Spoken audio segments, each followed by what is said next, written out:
This episode of the History Guy is sponsored by Horizon IX by Here.com. Claim your personalized 45-day no-risk trial at Here.com/historyguy. The massive aircraft carrier USS John F. Kennedy is currently undergoing sea trials and is expected to be commissioned in 2027. The ship carries on a 65-year tradition of a U.S. nuclear surface fleet. Today, nuclear-powered ships are considered to be among the most powerful in the world's navies. But in 1962, when I was just a baby, the concept was far from accepted, and the Navy felt the need to test and demonstrate the concept with what was at the time the only 3 nuclear-powered surface warships in the world. If you're a fan of the History Guy, then you probably enjoy hearing about history. But, one of the things about history that none of us can change is the fact that we are ourselves all slowly becoming history. I mean, for perspective, by the time that Alexander of Macedon was my age, he'd been dead for 30 years. So how can you protect your future in order to give yourself the best history? Well, an article was published in a 2025 edition of the Journal of the American Medical Association, and they found out that people who addressed hearing changes before the age of 70 reduced their chance of developing dementia by 61%. Not 6%, 61%. But that protective effect, it entirely went away for people who waited. So I know the History Guy is talking about hearing aids, but hear me out, because if you want to hear about history, you have to be able to hear. The average person puts off addressing hearing changes for 7 to 10 years. That's not a hearing problem. It's a blind spot. Many people seem to think that hearing aids just make things louder, but audiologists say that clarity actually comes from giving the brain cleaner sound, not more volume. That's what makes Horizon IX from Here.com so special. It's the world's first dual processing hearing aid. It's 2 AI-powered processors, one for speech and one for noise. Now, this is the biggest breakthrough in hearing technology in decades. 2 German-engineered chips that don't just make sound louder, they separate speech from noise in real time so that your brain gets cleaner, natural sound. Never before heard clarity. No more mumbling. No more missing things. Look, the thing is virtually invisible. It's smaller than an AirPod. It's rechargeable. It's Bluetooth connected. It's smartphone controlled. It is calibrated specifically to your hearing needs, and it even comes in your choice of colors. What on earth are you waiting for? Get that warm, natural sound and unparalleled speech clarity. Claim your customized 45-day no-risk trial at Here.com/historyguy.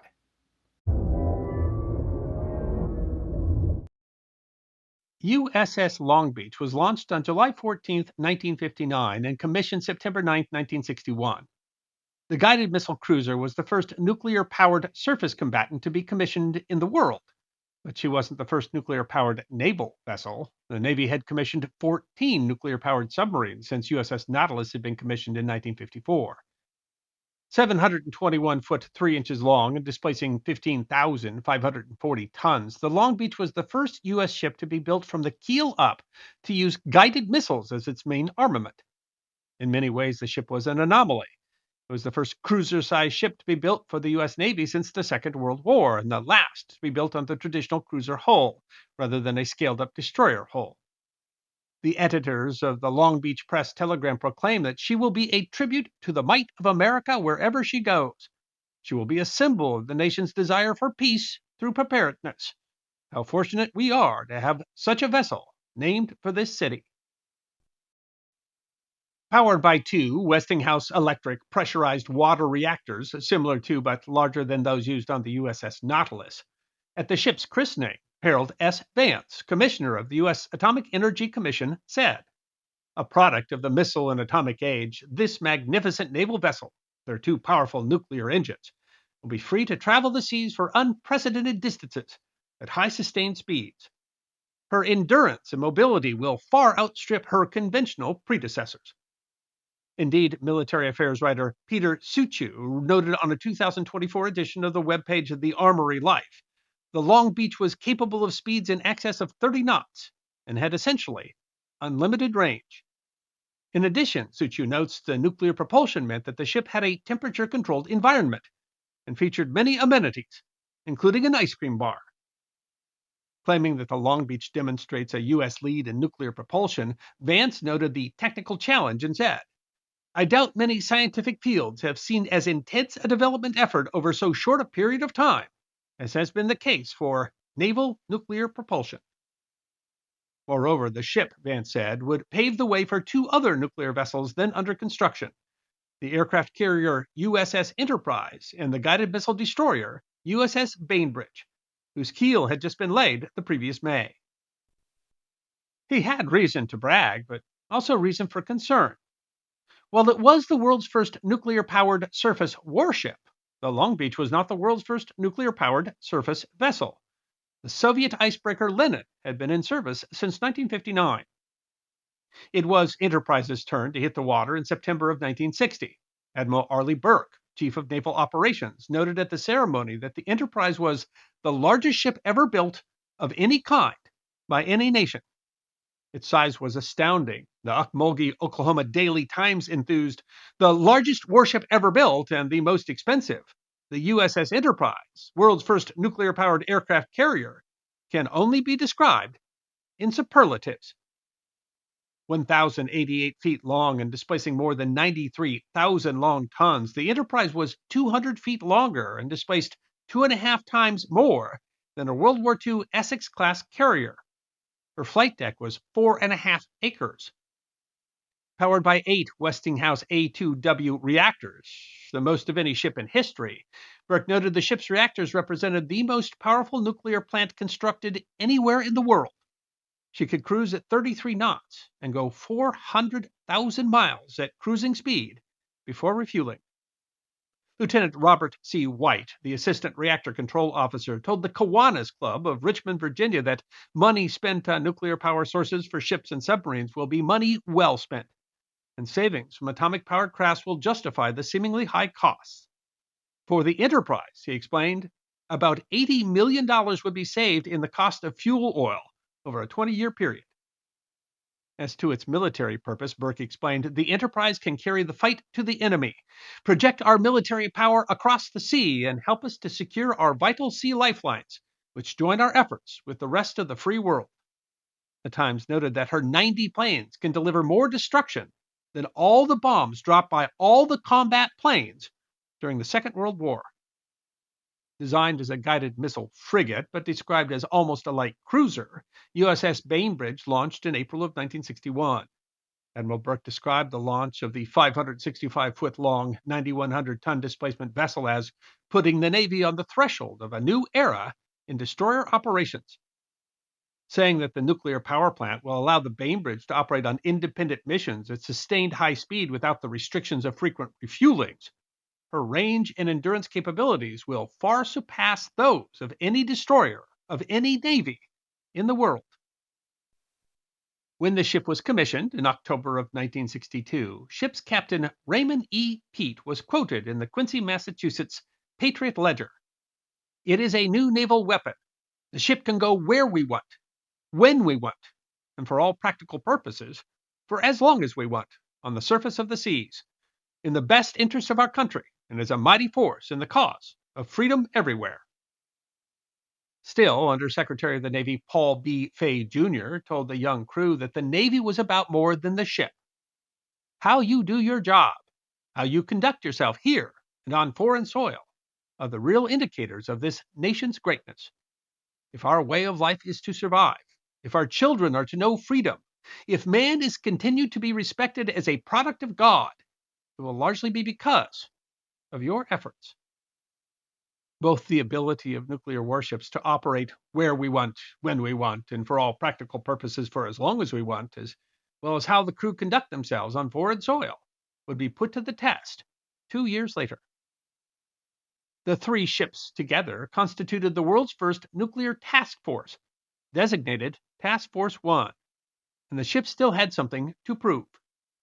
Reporter Hanson Baldwin explained in the New York Times, the Navy has had difficulty in persuading the Defense Department that the advantages of nuclear power for surface ships are worth the additional initial costs.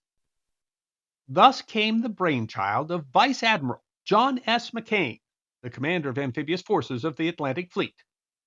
Operation Sea Orbit. Task Force One would sail some 30,000 miles around the world. Baldwin explains that McCain saw it as a modern parallel to the 15-month circumnavigation of the world by the Great White Fleet of the United States coal-burning men of war in 1907 and 08. It was, in fact, the first announced round-the-world cruise by the Navy outside of operational deployments since the Great White Fleet. Several sailors participating in sea orbit were descendants of sailors who had sailed in 1907 and 08.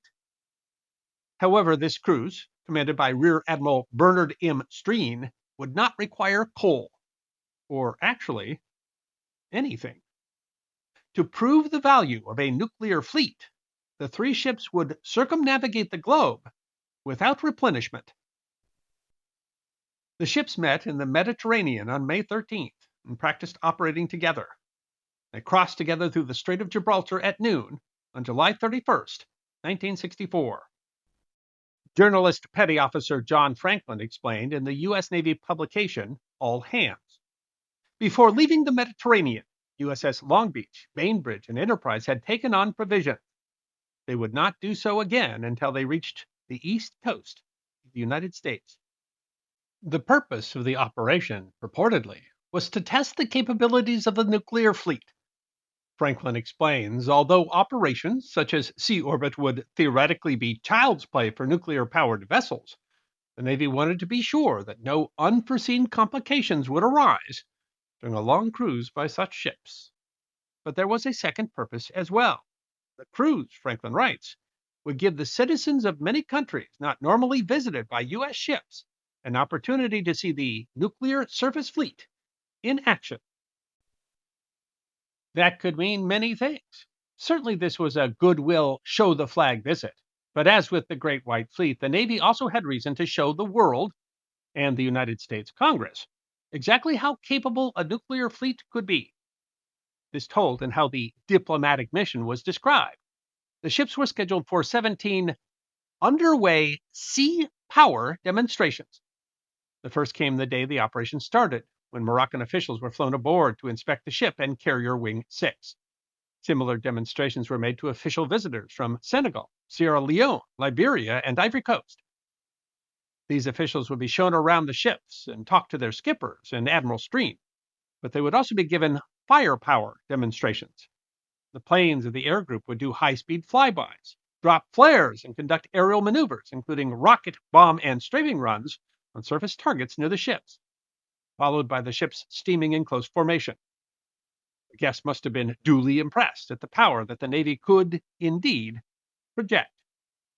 Franklin even notes that when time and conditions permitted, and with the concurrence of the countries concerned, the air group conducted low-level flyovers of major cities along the route, giving them a glimpse of U.S. sea power. By the 6th of August, Franklin notes, the cruise barely begun, the group had already performed firepower demonstrations for officials of 5 countries. This, of course, would also test the young men whose conduct, Under Secretary Fay had noted, was the real indicator of the nation's greatness. It was a young group. As the task force crossed the equator, and they expected to do so 4 times on the cruise, the men participated in a ceremony known as crossing the line, an initiation ritual for men called polywogs by the more experienced shellbacks who had done so before. In the 1960s, the ritual was notably more physical than today and included intense physical tests. Notably, the ceremony begins with the ships hoisting a pirate flag, because all good stories involve pirates. Franklin writes, early on the morning of August 6th, a long way from the Pentagon, the Jolly Roger was hoisted over the 3 ships, and the traditional unpleasantries began. The ceremonies on Operation Sea Orbit, however, were telling. The task force included some 6,000 sailors and Marines, but there were only 600 shellbacks. That is, 9 out of 10 men on the cruise had not yet crossed the equator. All Hands explains that sea orbit polywogs outnumbered the shellbacks 10 to 1, so conditions were ideal for a mutiny. The nuclear fleet, however, the polywogs remained relatively acquiescent throughout the entire miserable ceremony. The fleet traveled along the coasts of Africa, conducted maneuvers with ships of the South African Navy, and transited the Mozambique Channel into the Indian Ocean. Crossing the equator a second time was a more subdued affair, Franklin notes, as owing to the previous ceremony, there was now a dearth of pollywogs. On August 20th, the fleet made a non-replenishment visit to Karachi, Pakistan, where rough seas kept the Enterprise and Long Beach at sea, with only the smaller Bainbridge able to dock, entertaining 462 visitors over 2 days. As they visited down under, Franklin notes, Australia and the U.S. Navy have always been on the best of terms, particularly since the Battle of the Coral Sea, when the Japanese fleet was turned back in its drive toward the down under continent. The Navymen had every reason to expect a handsome welcome, and the natives were very friendly. The fleet split up for the visit. Bainbridge went to Fremantle, Long Beach to Melbourne, and Enterprise to Sydney, where she was toured by some 10,000 people. Their Enterprise picked up a unique guest. Chief Aviation Ordnanceman B.A. Jewell had arranged to acquire a kangaroo for the Norfolk, Virginia Zoo, something Franklin writes the Enterprise captain, Frederick H. Michaelis, allowed if said marsupial had been in quarantine the required time, had a full inoculation card, and was otherwise eligible to immigrate. The crew named the kangaroo Matilda, and aside from a bout of seasickness, she weathered the trip fine. Bainbridge and Long Beach then visited Wellington, New Zealand, where Franklin notes, according to 2,000 experts, liberty is every bit as good as in Australia. 8 days later, they passed the Cape of Good Hope, averaging 25 knots. They performed more sea power demonstrations in South America and made a last port of call in Rio de Janeiro. Their last sea power demonstration was for American diplomats off the East Coast, and the 3 ships returned to their home ports, Bainbridge to Charleston and Enterprise and Long Beach to Norfolk, on October 3rd. Franklin writes, bands played, banners waved, kids yelled, the piers were jammed. Task Force One had traveled more than 30,000 miles in 65 days without fueling or replenishing. Baldwin noted that upon return, they still had enough supplies for another month.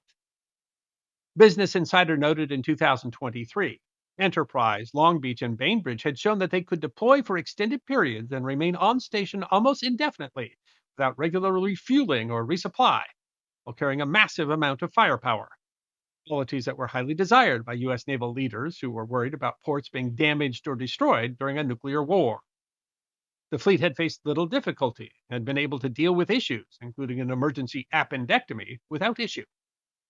Streen said the operation demonstrated conclusively the special global mobility and self-sufficiency of nuclear-powered surface ships. Phil Baldwin noted that the 65-day cruise of Task Force One had attracted considerable attention overseas, but relatively little in the United States. The Navy was still struggling to make its case. In 1965, Lieutenant Commander Morris Hayes wrote in the Proceedings of the Naval Institute Press, progress towards ushering in the era of an atomic-powered U.S. fleet has been disturbingly slow. It appears that the revolutionary potential of this historic breakthrough in propulsion is not adequately recognized. Baldwin noted that the Navy had hoped that the carrier John F. Kennedy, laid down in October of 1964, would be nuclear-powered, but Secretary of Defense McNamara had turned down the request. Still, the Navy saw the cruise as a success. The description in the Enterprise Cruise Book for 1965 reads, "The cruise, named Operation Sea Orbit, was a conclusive demonstration of the special global mobility and self-sufficiency of nuclear-powered surface ships, a display of the advanced design of contemporary American sea power around the world, serving as striking evidence of the enormous power for peace possessed by the United States. It was a great diplomatic gesture as well, for the task force acted as a roving ambassador whose actions and abilities spoke for all the people of its country, and whose hand of welcome was extended around the world." Hayes opined, "The recently concluded voyage of Task Force One, Enterprise, Long Beach, and Bainbridge, was a lusty offspring of the wedding of diplomacy and deterrent." Operation Sea Orbit would deserve to be remembered if for no other reason than it is the nearly forgotten cousin of the voyage of the Great White Fleet. But the impact of the operation on decisions regarding the nuclear navy is really not clear. It is true, though, that the USS John F. Kennedy was the last conventionally powered aircraft carrier to be ordered for the United States Navy. And of course, the new John F. Kennedy is a nuclear-powered aircraft carrier. Nuclear-powered cruisers were a different question. The Navy was really never convinced that the higher initial cost and the lost internal space due to the reactors was worth it. Only 7 more were commissioned after the Bainbridge and the Long Beach. And in 1991, when the Soviet Union collapsed, the Navy simply decided not to do their second nuclear replenishment and decommission the vessels. Long Beach was decommissioned in 1995 and Bainbridge in 1996. Enterprise served clear until 2012, and today our aircraft carriers are the last of the nuclear-powered surface warships in the United States Navy. I hope you enjoyed watching this episode of The History Guy, and if you did, please feel free to like and subscribe and share The History Guy with your friends. And if you also believe that history deserves to be remembered, then you can support The History Guy as a member on YouTube, a supporter on our community at Locals, or as a patron on Patreon. You can also check out our great merchandise shop or book a special message from The History Guy on Cameo.